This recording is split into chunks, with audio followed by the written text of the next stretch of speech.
Сіздердің назарларыңызға өскемендік суретші-иллюстратор 30-дан астам кітаптар мен көптеген газетке арналған тақырыптық айдарлардың, ондаған картиналар мен жеке көрмелердің басылымдарына қатысқан Татьяна Орлованың шағын көрмесін ұсынамыз.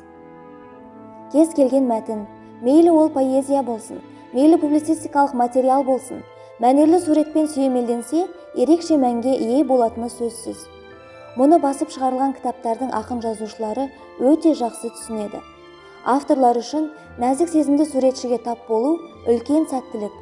Татьяна Орлованың шығармаларымен безендірілген алғашқы кітаптардың бірі Владлен Шустердің кешкі монолог өлеңдер жинағы. Көрермен бұл суреттерге қараған кезде небір аңғал балалықты, жылулық пен қуанышты сезіне алады. Көрерменге мұндай құбылысты тек кәсіби суретші ғана сездіре алады. Татьяна Орлова жақсылық пен жамандықтың, өмір мен өлімнің тақырыптарын қамтитын философиялық графика сериясын жасап шығарды. Символдық мазмұны бар бұл жұмыстарды шексіз тамашалауға болады. Сондықтан да барлық сюжеттер соншалықты ізденімпаздықпен жазылғаны байқалады. Олардан небір терең ойлардың, құбылыстардың молшылығын көруге болады.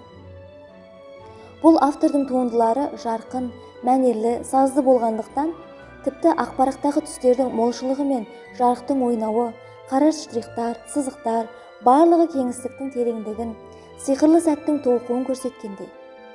Бұлар тек қана мағынасыз сызықтар емес, бейнеленген адамдардың ішкі жан дүниесі, яғни әрбір адамға тән қарапайым сезімдердің болуын және сол рухани сезімдердің жиынтығын баяндайды.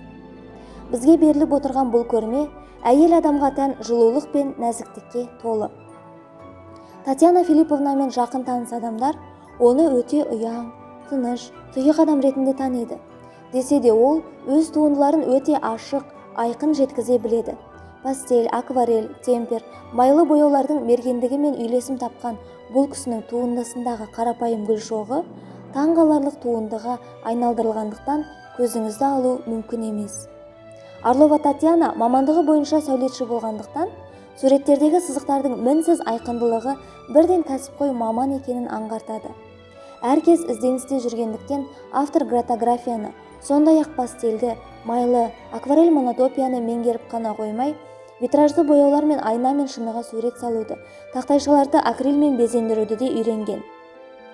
Көлемі бойынша шағын, бірақ философияға толы суреттерден, асқан шеберлігі өмірлік ұстанымын аңғартатын көрмеден, әлемнің қиыншылықтары мен қайғыларына ай сәулесінің биіктігінен, 1000 миль қашықтықтан қараңыз деген сөзінен Орлованың терең ойын түсінесіз.